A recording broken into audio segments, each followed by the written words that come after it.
Hey y'all, welcome back to Shady Conversations, where we speak the truths most women keep tucked away. I'm your host, the legacy curator, Shayna Mowat. Whether it's your first time tuning in or you've been riding with me since the beginning, this platform is all about shamelessly amplifying the unspoken truths of womanhood, and today's episode is another step on that journey. Let's get into it. So I don't know if I should make this a thing or not, but I'm kind of digging starting these episodes off with a little food for thought or, just something that I've experienced over the past couple days just to share with you guys because, y'all, my life could be a movie. It really could be a movie. But yeah, so let's talk about body shaming and body shaming moms, y'all. That's like crazy to me. Now, I've only been body shamed twice in my life, or at least twice that actually gut punched me because I don't care what people think about me. And I'm T, and I was definitely T before I had kids. Still working on my mom bod now, but I'm still T. Okay, so I'm not gonna name no names, but years ago, years, there was this guy, and now this guy was more into me than I was into him. So much so that he broke up with his girlfriend and was like he wanted to see where things would go with me. And I'm like, bro, I'm not into you like that. You messed up. Go get that girl back. But anyways, we had mutual friends. Yeah, he was like having guy talk with some of the guys, and they were like, yeah, he said something about, yeah, Shayna cool and all, but she should work out her upper body a little bit. Now, mind you, I gained my freshman 15, but I was tiny when I walked in to college. Okay, so it's not like I was just a big girl. I just hadn't been working out. I was in college. But anyways, so my homegirl was dating one of the guys in the group, and she came back and told me, like, yeah, he was saying this, is that, and the third. And I was like, all right, well, why is he on me so heavy? But regardless, it kind of hurt because it's like, damn, you told my friends that? Like, your friends are my friends. Did you really think it wasn't going to come back to me? Like, it's messed up. Now everybody is talking about it. And not talking about it in a weird way, but now they're all telling me, like, yeah, he did say that. He did say that, Shane. And I was just like, wow, that's not cool. But okay, can we move on? Anywho, over that. More recently, I was at church. And now I done had kids. And I think I've always been hard on myself when it came to my image, but especially since becoming a mom.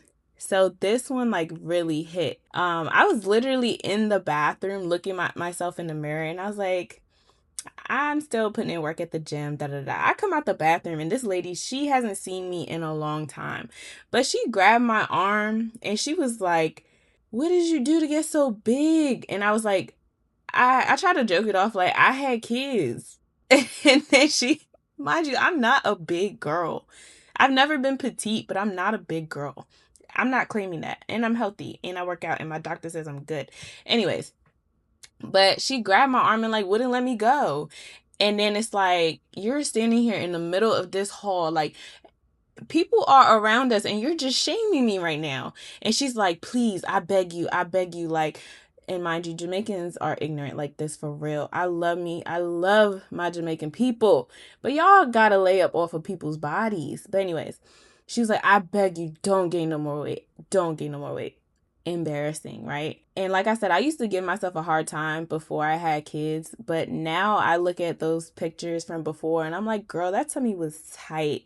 Like, I'm just saying that to say, like, I wish that I was much more nicer to myself before. Like right now, I'm still comfortable and I'm still confident, even though my mom bod is not quite where I want it to be. But I wish that I had gave myself grace then. I just wish I was nicer to myself then, because it's like, here I am, and my body has truly changed into something else, and I don't know exactly what it's going to look like, but I know I will never look like that girl again. I'm just saying this to say, y'all, just love yourselves, okay? Stay healthy, stay active. And I just feel like some things just shouldn't be commented on because it's nobody's business. Somebody's appearance is nobody else's business. If you don't like it, you don't like it. Move on with yourself. Unless you're genuinely concerned about their health. But even then, there's always ways to go about it. I'm just here to say, lay off of body shaming, especially the mothers out there, okay? Leave us alone. All right, y'all. That was just a little rant. Can you tell I'm hurt? I'm not hurt no more. I'm over it, but still. Hey, investors and future moguls. Looking to grow your real estate network and learn from active deal makers right here in Maryland? Well, your host, the legacy curator, Shayna Mowat, and my team at First Step Financial Services have launched a Real Estate Investors Club. This is not your average sit and take notes meetup. Nah, this is real conversations, real strategies, real funding, and real deal makers linking up in real time. Whether you're just curious or you're ready to lock in your first flip, your first rental, or you true to this and not new to this, you can join us once a month in Columbia, Maryland. We're not just teaching real estate, we're creating a network of investors who look out for each other and win together. The wealth you want is built in rooms like this. Learn, network, invest. Find us on Instagram at That's So Shayna or at You Take the First Step to be notified on our next meetup. All right, back to the episode. You may have caught on by now, but if not, every episode is uniquely curated. Some episodes are conversations that I'm having with other people where we share our womanhood journeys, and some episodes are conversations with myself. Raw and honest, sometimes ugly, sometimes beautiful realizations that just come to me. Whenever it does come to me, it's always random. So I'll write it down, and if it resonates, I dive deeper, and then it ends up here because I know I have a sister or two who can relate. So scene. I was casually getting my day started. The boys left for school. Somehow I convinced their dad to take them this particular morning.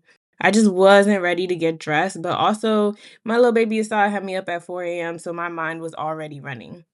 I know for sure I was thinking about business things, events I'm planning, content that needed to be made. I can't tell you why, but randomly Psalms 139 popped in my mind. I was like, oh, mommy's favorite scripture. And it's like a light bulb instantly went off, and I said to myself, Mommy was a Psalms 139 woman through and through. Let me give you guys a little backstory about my mom. So, my mother, born and raised in Jamaica, she didn't have the best relationship with her mother. She got kicked out at a really young age. Anywho, she spent a lot of her life figuring it out by herself, navigating teenage years, adult years. I mean, granted, she did have other support systems around her, and she still had her brothers and sisters and family, and she was always close to everybody. But it's different. Kind of like how I said about not having my mom, where it's like, I wish I had my mom to help me navigate this section of womanhood. She actually went through the same thing in a different way. Now, my mom had Psalms 139 memorized, start to end. I was today years old when it really clicked that the reason why it resonated with her so much is because that was her life. So for anyone who's not familiar with Psalms 139, or maybe you just need a refresher, King David expresses amazement that God knows his thoughts, actions, and even his formation in the womb. Then it shifts to prayer for guidance. It ends with, search me, O God, and know my heart. Test me and know my anxious thoughts. See if there be any offensive way in me, and lead me in the way everlasting. Now, of course, I'm quoting the New International Version because it's easier for me to understand. Now, the Bible is very matter of the fact, but also relational, which is why the lessons universally apply to everyone and it's left up to interpretation. Now, I'm no expert, nor am I trying to come off as one, so don't ask me to break down Matthew, Luke, or John because I haven't spent any time with them. But my mother made sure we knew Psalms 139. She even went as far as having us try to memorize it. I'm not sure if my brother or sister did, but I never got it fully down word for word. But I knew it. I could recognize it when pastors would speak about it on the pulpit or whatever the case was. Like, I was familiar. Hey girlies, we're going to take a very intentional pause because real quick, why haven't you locked in? Here's 15 seconds to get it done. If you're listening on Spotify, hit follow. And if you're watching on YouTube, then subscribe. That way you can be a part of all the conversations, past, present, and what's coming next. Now that we got that out the way, here's 5 more seconds to go like this episode. Thank you for locking in for real. All right, back to the episode. Psalms 139 is a real-life love letter to the woman becoming her.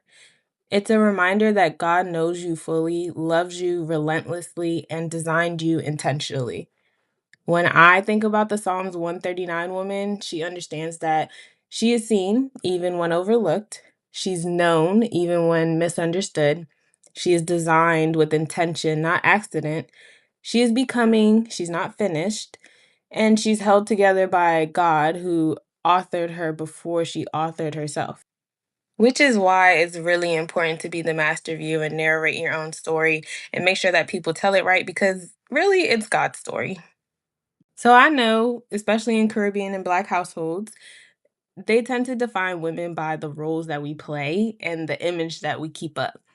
So women, girls, even at a young age, they're supposed to be the responsible ones, the smart ones, the strong ones, in a sense, where it's like, you got this, you can handle it, not necessarily physically, but you're the mother, the wife, caretaker, successful one, the well put together one. There's also a whole nother stigma that comes with being the oldest daughter versus the youngest daughter. And I think that's an episode me and my sister could talk about because she's the oldest daughter and I'm the youngest daughter, and I know we live two different lives. So yeah, community definition is definitely based on your behavior, your accomplishments, your image, your capacity, your mistakes, maybe what you survived, what you produce, what you provide for others. But being known by God is the complete opposite. God's definition is not built on the roles, but on the design that he created. So God knows our thoughts that we never say out loud, the fears that we hide, the wounds that shape us, the desires that we bury, the purpose that we're still growing into, the areas where we're pretending to be fine, the strengths that we don't necessarily acknowledge because maybe we might come off too alpha or too masculine, and the identity that existed before being tainted by anybody else's opinion. Community's definition is more visible, definitely performative. God's knowledge, however, it's a lot more intimate and internal. So, you know how people tend to remember us by our past, even though we've outgrown it? Like the things that we used to do, who we used to be, mistakes we've made, seasons we moved on from, versions of us that no longer exist. Well, thankfully, God defines us by the future he sees and not the past we survived. If I were to ask myself, who did culture teach me to be and who is God calling me to be, it would be completely different.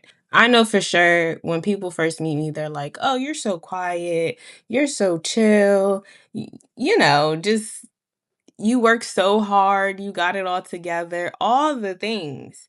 But in reality, and I've talked about this before, I do not have it all together. And I honestly, God, I hate hearing people say that. But I'm not also not quiet, and I do have a lot to say, hence the podcast. And I really feel led to do this podcast. If it was up to what community says about me, I wouldn't be here right now. At this point in life, I can say that I'm in a season where the fear of being found out is no longer a fear of mine. I've been really good at compartmentalizing aspects of my life. So, my family life, my home life, my spiritual life, my social life, they didn't intertwine. Mostly because of the choices that I was making and, past relationships and, things that I wish that I could put behind me. So, I would put on like a facade for certain people, whether it was my dad or other people in the family or people in the church or, I have a real curated version of myself. But I have reached a point, thank God, where I don't really care if people see all of me because I know that God sees all of me and that's all that really matters. I did go through a season of fine tuning in the ugliest way. I was learning things about myself that just wasn't working for me, and a momentary relapse led me chasing friendships that were over. I just wanted to chill out and taste my old life again.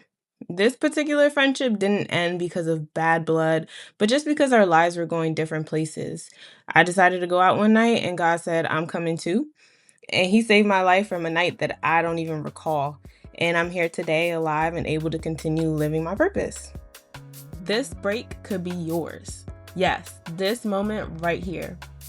If you're a brand, business, or creative, building with purpose and looking to connect with the community that actually listens, Shady Conversations is your space. We don't do random ads over here. We collaborate with brands that align, care about impact, and want to grow with us. Your brand could be featured right here during our episodes, highlighted across our social media platforms, and welcomed into a community that values authenticity, faith, growth, and real conversations. If you've been looking for a sign to put your brand in rooms where intention meets influence, this is it. Like I said, this break right here could be yours. Email thatsoshayna@yahoo.com to find out how you can become a Shady sponsor. And let's build something meaningful together. All right, back to the episode. This is a season of becoming, and it doesn't look pretty, but I know that it's valuable. And the more I step into womanhood with wisdom, of course, I learned that cultural pressure is very contradicting to spiritual truth. For example, and I know, again, my Caribbean people and Black people out there, y'all can relate. The family business stays in the family business, right? So, speaking about trauma, abuse, or dysfunction is considered betrayal. You don't talk your business and you don't shame the family. But when it comes to your spiritual truth, healing requires confession, it requires community, it requires telling the truth.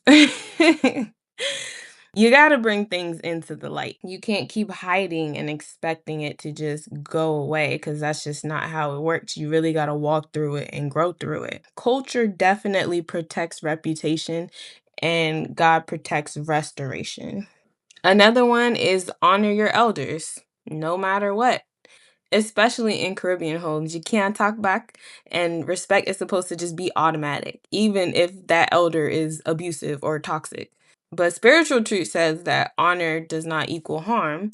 And I don't think God ever requires you to tolerate manipulation, disrespect, or spiritual emotional abuse. Culture is saying, give me blind loyalty. And God is saying, let's be healthy and set righteous boundaries. Shady Conversations is about naming the truths we hide, giving voice to the unspoken growing pains of womanhood, healing from what raised us, culture, religion, silence, survival, and becoming women who walk intentionally into destiny. A Psalms 139 woman fits the platform because she's us. She's every woman navigating identity, truth, and God's intimate knowing. And stories make the scripture breathe. We always hear about women aspiring to be a Proverbs 31 woman, which, yes, is goals. Proverbs 31 is like mastery of your soft girl life. But I'm not ashamed to admit that I have a long way to go. I am a Psalms 139 woman. Both women are powerful, but they serve different purposes in a woman's journey. Psalms 139 is like the becoming, the blueprint. Proverbs 31 is the building. We're done. We made it in life. The Psalms 139 woman is in the process. She's learning herself, she's confronting herself, she's surrendering to God's shaping, and she's becoming who He designed. It's growth, transformation, inner work, and unseen development. The Proverbs 31 woman, she's walking in the maturity of her identity. So she knows who she is. It's stability, wisdom, strategic living, spiritual discipline, and consistency. The Psalms 139 woman is fearfully and wonderfully made. She's crafted with intention, she's shaped with purpose. Her existence alone is evidence of God's creativity. The Proverbs 31 woman is living out her calling with diligence, humility, and excellence. She is the representative of what divine womanhood looks like in action. When you're in this Psalms 139 era of life, you might not always feel like you're enough, even though God says you are. You might be scared of being fully known. Healing is exposing parts of you that you tried to bury. Sometimes your purpose feels heavy and not holy. But ultimately, you're learning to like who God created and not who you perform to be. To the woman listening to this episode, let me know in the comments, do you identify as a Psalms 139 woman, or are you more of a Proverbs 31 woman? I mean, I love that for you, regardless, wherever you're at. Let me know in the comments. Let's talk about it. As we wrap this episode up, I want to leave you all with these words of affirmations. I am known, I am crafted, I am intentional, I am becoming. Nothing about me is a mistake. God's hand is still writing my story. I just want to thank all of today's listeners for sharing space with me today. If today's conversation spoke to you, I hope you give yourself permission to sit with it, speak on it, and heal through it. Remember, she has an intentional destiny yielding, and this journey, it's yours to own. Don't forget to subscribe, share, leave a review, and follow us on Instagram and YouTube at That's So Shayna. If you're ready to be a guest or a sponsor, tap in. We're building this platform together. Until next time, stay shady, stay grounded, and keep the conversations going.